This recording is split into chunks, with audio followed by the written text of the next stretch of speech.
এই তরমুজের ভেতর থেকে এক আশ্চর্য ও অদ্ভুত বাছুর জন্ম নেয়।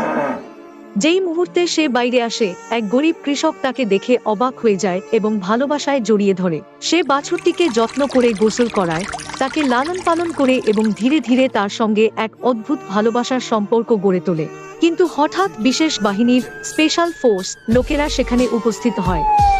তারা কোনো কথা না শুনেই সেই অদ্ভুত বাছুরটিকে ধরে নিয়ে যায় এবং একটি খাঁচার মধ্যে বন্দি করে ফেলে। গরিব কৃষক বাধা দেওয়ার চেষ্টা করে, কিন্তু তারা তার কথা শোনে না।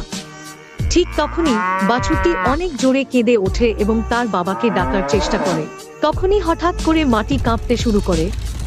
একটি প্রচণ্ড গর্জনের সঙ্গে মাটি ফেটে যায়, আর তার ভেতর থেকে বেরিয়ে আসে ওয়াটারমেলন বুল। তার চোখে রাগ জ্বলছে, আর তার হৃদয়ে রয়েছে তার সন্তানকে রক্ষা করার তীব্র সংকল্প। এক মুহূর্ত অপেক্ষা না করে বুল বিশেষ বাহিনীর ওপর ঝাঁপিয়ে পড়ে।